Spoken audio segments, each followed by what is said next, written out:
Dhammapada and its programs are supported by your generosity, and your generosity and support makes such a difference. You can find a link for contributions on the website at appamada.org. Thank you.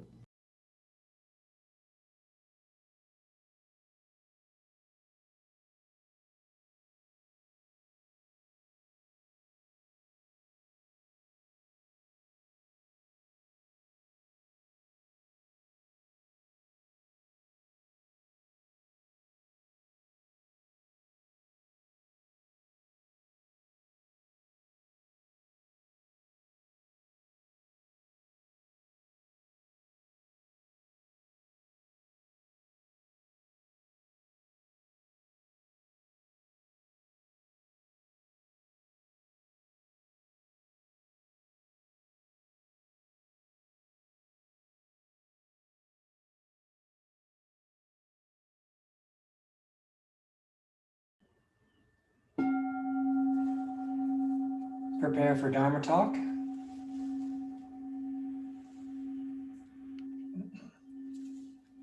Nancy, would you go ahead and unmute everyone in case anyone has a question as we go?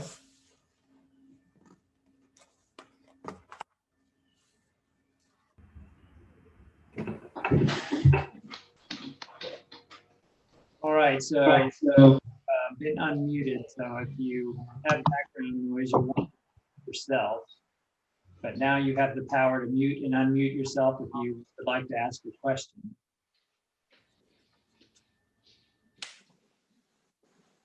Good morning, everyone. Welcome to Appamada virtually. My name is Todd Bankler. I'm one of the entrusted teachers here in Austin. Coming to you from the Zendo on 38th Street. It's a cool, foggy, drizzly day here in Austin. It was lovely to sit with the sound of the rain on the steel roof this morning. It's good to be with you. For today's talk, I'm going to bring you a little bit of teaching from the Buddha, from the Dhammapada, which this is the same reflection that I sent out on the email list a few weeks ago. And I thought we might revisit it here and expound upon it a little bit.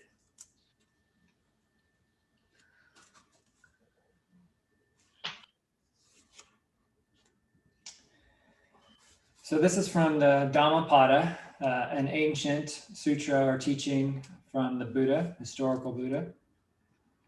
And this is as translated by Thomas Byrom. We are what we think. All that we are arises with our thoughts. With our thoughts, we make the world. Speak or act with an impure mind, and trouble will follow you, as the wheel follows the ox that draws the cart. We are what we think. All that we are arises with our thoughts. With our thoughts, we make the world. Speak or act with a pure mind, and happiness will follow you as your shadow, unshakable. How can a troubled mind understand the way? Your worst enemy cannot harm you as much as your own thoughts, unguarded.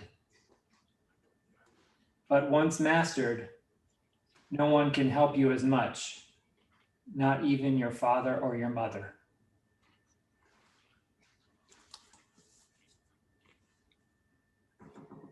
So I'm going to pause right there and ask, how does that strike you? What does that bring up? And I invite any questions or comments.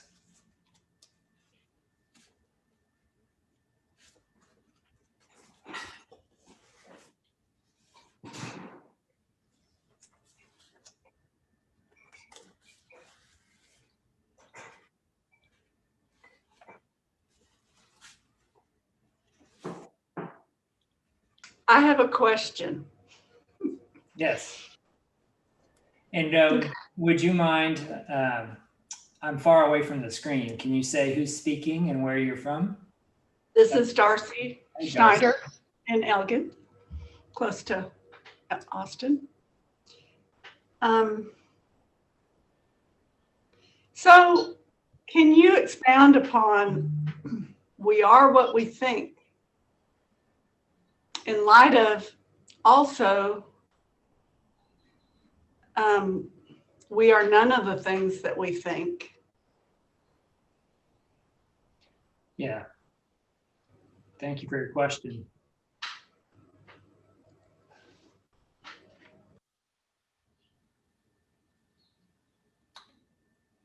Well, in our Zen way, we often speak about the one reality from two very different perspectives, as in the Heart Sutra, expounding on the view from form and the view from shunyata, or emptiness. It's not that there's two realities, it's that there are many different perspectives or way to look at them. In one way, we're almost nothing but what we think, right? Our thoughts create our perspective. We can be angry or love the exact same situation, and that can change over time. So there is some way in which we can feel how our thoughts create our world, right? But yet, what I'm thinking in my head about you right now doesn't change the room you're sitting in, or doesn't change your heart or your mind, right? It doesn't stain the one reality. And both are true.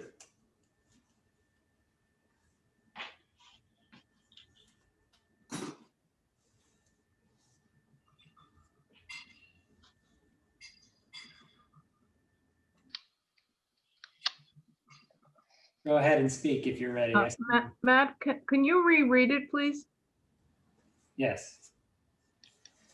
Dhammapada. We are what we think. All that we are arises with our thoughts. With our thoughts, we make the world. Speak or act with an impure mind, and trouble will follow you, as the wheel follows the ox that draws the cart. We are what we think. All that we are arises with our thoughts. With our thoughts, we make the world. Speak or act with a pure mind, and happiness will follow you as your shadow, unshakable. How can a troubled mind understand the way? Your worst enemy cannot harm you as much as your own thoughts, unguarded. But once mastered, no one can help you as much, not even your father or your mother.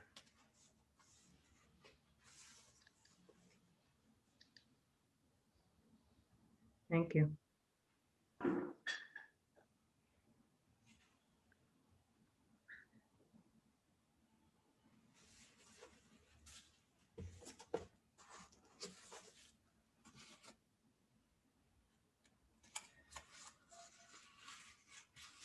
Here's a famous Zen koan, or public case. Two men were arguing about a flag flapping in the wind. "It's the wind that is really moving," said the first one. "No, it is the flag that is moving," contended the second. A Zen master who happened to be walking by overheard the debate and interrupted them. "Neither the flag nor the wind is moving," he said. "It is mind that moves."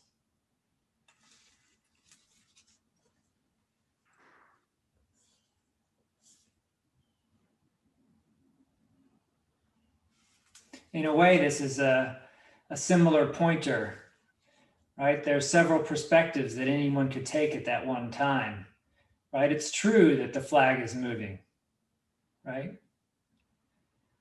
From the perspective of, basic physics, matter, movement, the flag is moving. Its particles are whipping in the wind. It's also true that the wind is moving. The air is flowing, interacting with the flag, extending it out. But it's also true that the only way we experience either of those perspectives is that mind is moving. The air moves and interacts with the flag. The flag moves. Our mind sees this and moves with the flag and the air. It takes all three for the flag to move.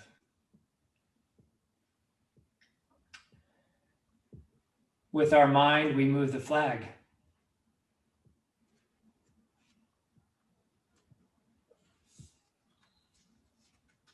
Again, I invite your thoughts or comments.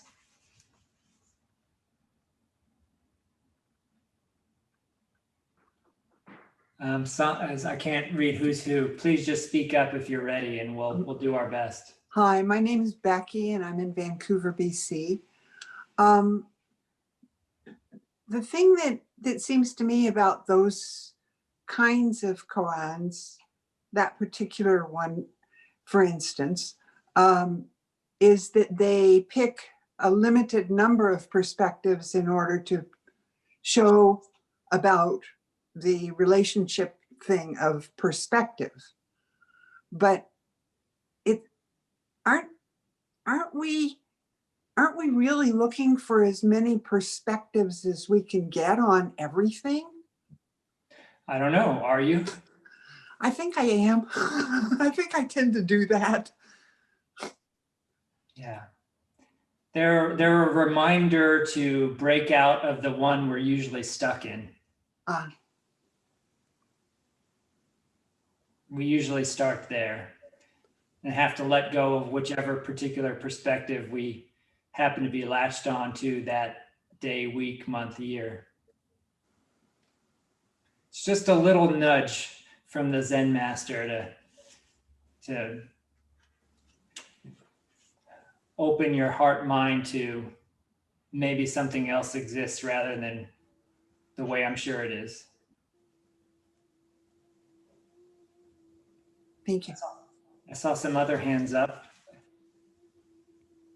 Yeah, a couple things. One is, most of the things I've heard probably aren't true, but I've heard that a hummingbird can't see humans move because their metabolism is so fast that we appear still, like we can't see a mountain move, but we learned that it does.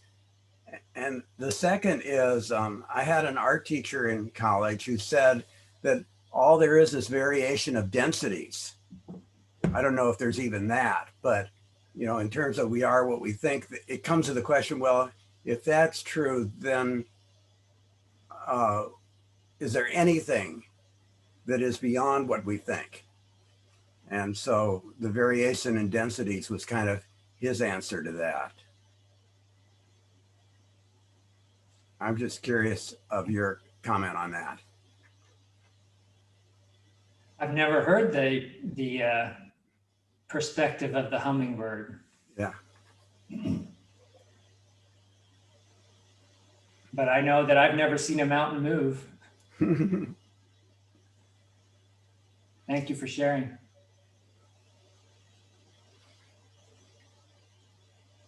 This is Connie Randolph in Austin.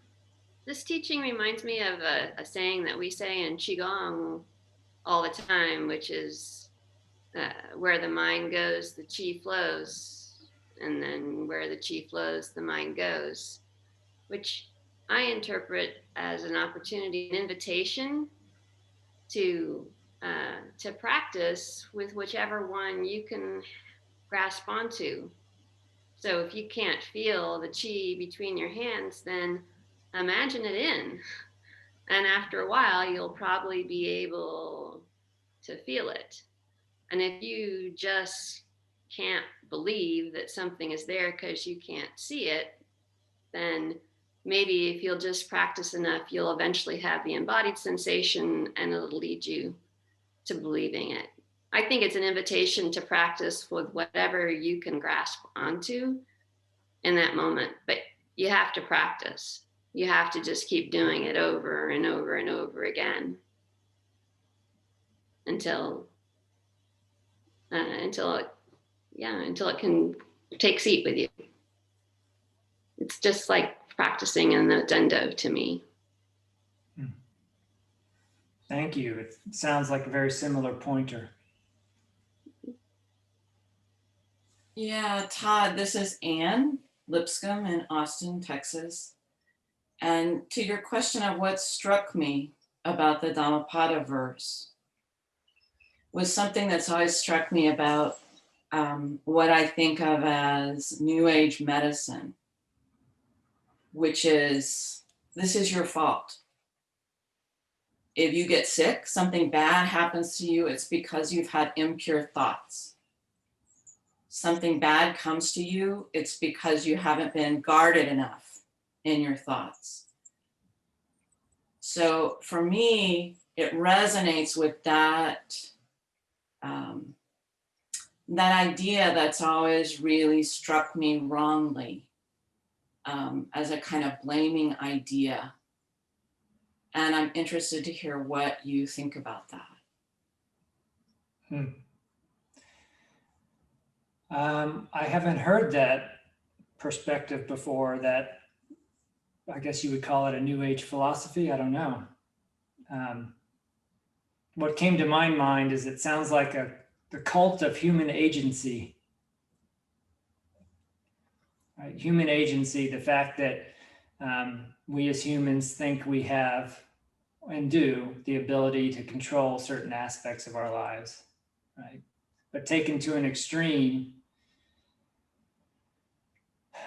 with a narrow view, you could push away everything that really you don't have any agency on and be left with a religion that says, I control everything.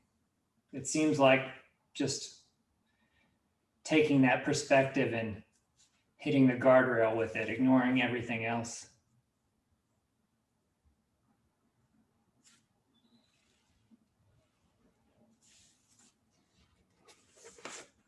For me, this is Miren Carranza. I'm in Austin, Texas.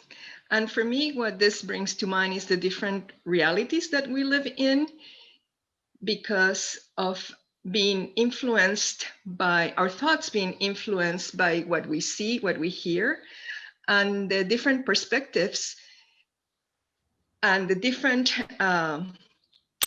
things that influence our thoughts create different realities in our thoughts. And so mastering our thoughts, it's, anyway, that's basically it, that it's, that everybody has their own reality as adjusted by, or as perceived by whatever your thoughts are.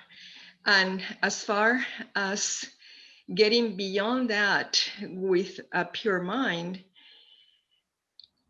what I can see is the pure mind kind of leaves you some room to see that, you know, to not react, I guess, maybe is all I can think of. I mean, if I cannot, I mean, the hummingbird lives in a different reality that I live in. And it's, and I'm not sure what to do about it. It's basically what I'm saying. I mean, it would be great if one species could live in the more or less same reality, at least to communicate with your species in the same world. So that's what this brings to me, to mind. Thank you for your reflection. I think you hit upon something very important in our living this human life, right? What to do about it. This is all very interesting, conceptual food for thought. When we stand up on the cushion and leave the cushion here in a few minutes, what to do about it?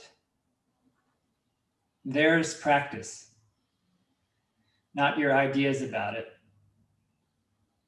We come and we sit on the cushion. You're instructed to sit up, dignified, an upright presence. You're instructed to be very still, to not move, to not react to your impulses, to the small mind's thoughts about what I should be doing and not doing, right? It's something you do with your body. Really, what you think about it as you're doing it doesn't really affect it. What to do about it? It's a good question. Here's another koan. The stone mind. Hogen, a Chinese Zen teacher, lived alone in a small temple in the country. One day, 4 traveling monks appeared and asked if they might make a fire in his yard to warm themselves.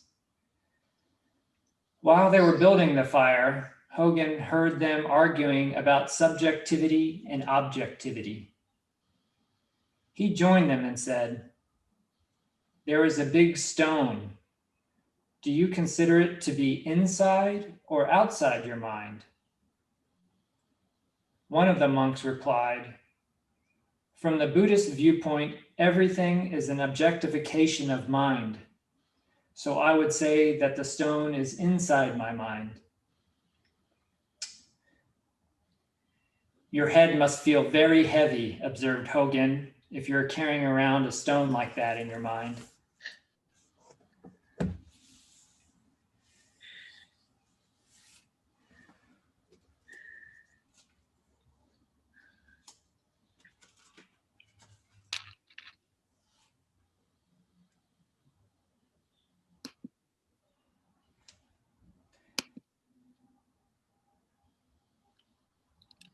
This is from the Majjhima Nikaya, translated by Basham.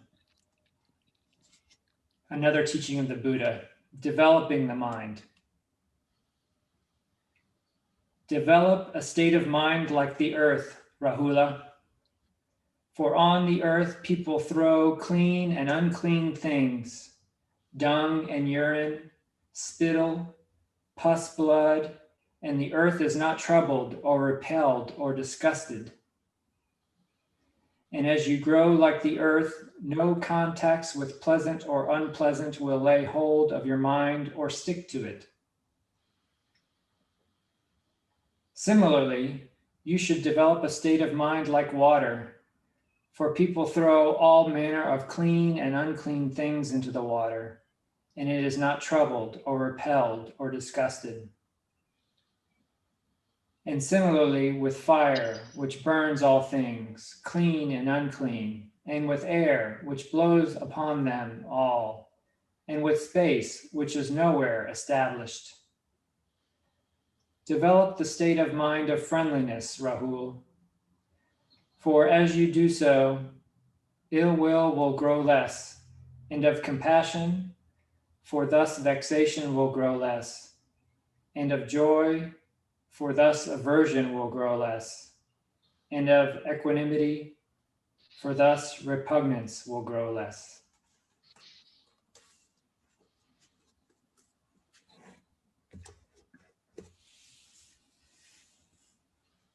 So there's a teaching there, right? It's very direct. Develop a state of mind like earth. You should develop a state of mind like water. Develop the state of mind of friendliness.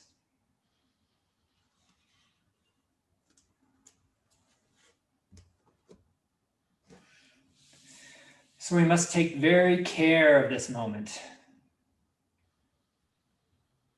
when you're on your cushion, my question to you is, what are you practicing? Be very, very careful with your practice. With our practice, we make our world.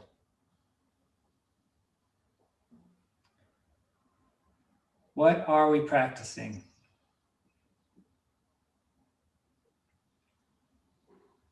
The little mind, the little monkey mind, gets us in all kinds of trouble. Comes up with all kinds of ideas about what we're practicing and what we're not practicing.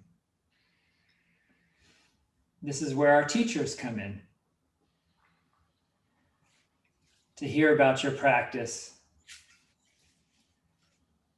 to instruct you in many of the trainings that are to develop this mind like water, to develop this mind like earth.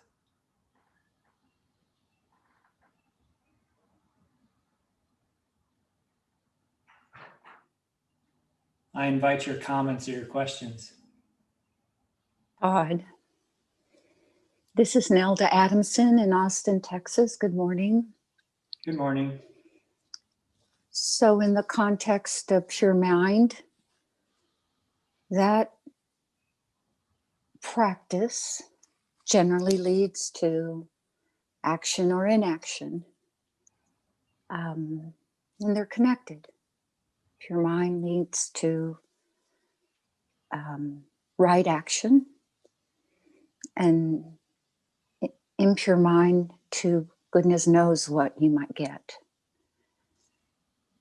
And yet, no, I won't say yet, and in addition, there are so many possibilities for action, even with pure mind, given the context. And so my question to you is, if you could speak more to helpful ways to identify, and of course, I know this is a broad question because it depends much on context, right? Pure action that arises from pure mind. It doesn't exist. Okay, I thought so. Thank you. And you can't use that as an excuse to not try. Will you expound for maybe some of us who are still confused with it doesn't exist, maybe those of us who are new practitioners still?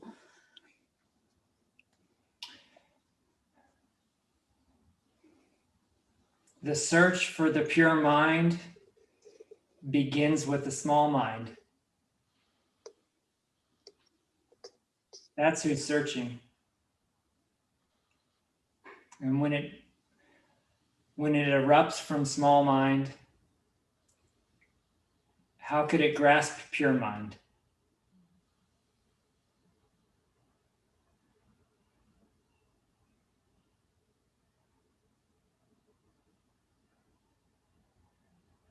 I understand, actually. Well, good, I'm surprised. Not because of you, but because of my limitations, so I'm glad. I see Joan raising her hand in the corner. Hi, Joan. Hi. Yeah, Bill and I have conversations because he's come to the introductory stuff, and there's a lot that he's hearing. And it's reminded me that what you need most is to sit. That's where your big mind is going to become part of who I am. I've got a lot of things I've heard. Yeah, Dogen used to refer to it, the act of zazen or seated meditation in our practice, as a hyphenated word, practice enlightenment. Practice enlightenment, right? That zazen is how enlightenment practices. Zazen is the practice of enlightenment. You can't separate the two things. Suzuki Roshi would say, he spent a lot of time in a particular talk explaining how to sit. You put your left hand, your left foot on your right thigh, your right foot on your left thigh, you cross, you sit up straight. And he said, when you take this posture, when you assume this posture, enlightenment is there. You don't have to chase some particular state of mind in this posture. Taking this posture itself is the state of mind. Practice enlightenment. Thank you.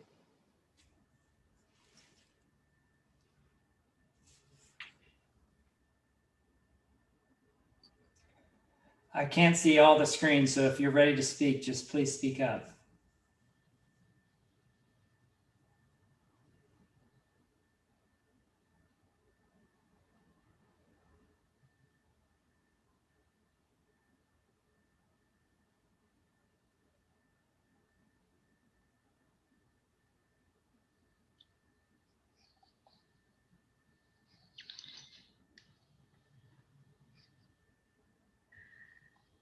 This is Miran Carranza from Austin again.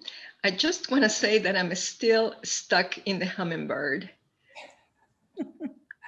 How impossible it is for me to see the world as the hummingbird does. And the only thing I can do is, I don't know, maybe, put a hummingbird feeder or not. And for that, I would have to think, does it hurt the hummingbird or does not hurt the hummingbird? And I guess that's about it. Thank you. Yes. When I'm in those moments, I put my hands together and say, hello, stuck mind. Hello, mind that wants to know hummingbird. Right. It's like our instruction on the cushion to be aware of the present moment, right? Oh, stuck mind. Hello. Now wanting mind, wanting understanding mind. Hello. Sit right here beside me. This is Kim again from Austin. So the lesson for me about the hummingbird really is that each of us have no idea what the other one is seeing or thinking. And we just cannot imagine that. And that's what I really like about, like, for example, reading someone else's writing to the same thing I'm looking at, because then I see that, oh, they see this completely different than I do, differently. And that's always a teaching for me. Because like you walk through a store and you're thinking about something, you think other people must be thinking about that. Or you see someone looking at some hamburger and you think, oh, they must be thinking the same thing I'm thinking. But we have no idea. We have 25 people here that I'm looking at. We're all different. Thank you.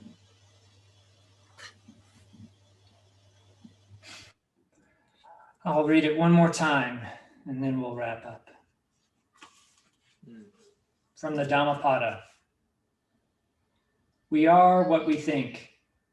All that we are arises with our thoughts. With our thoughts, we make the world.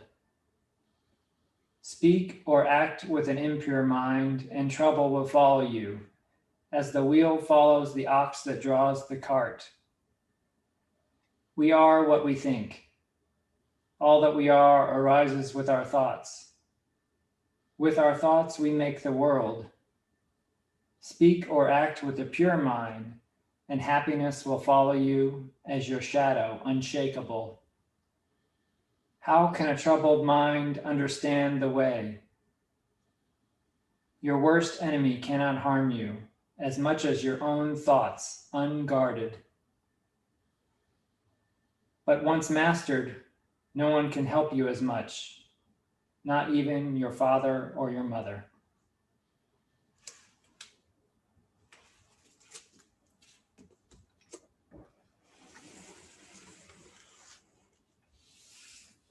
Excuse me, Todd.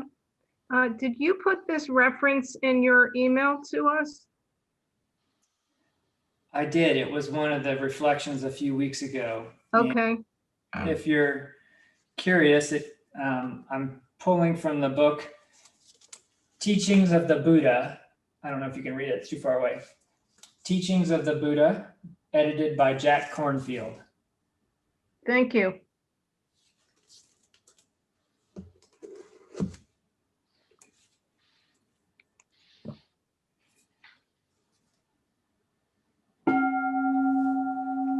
Prepare for service.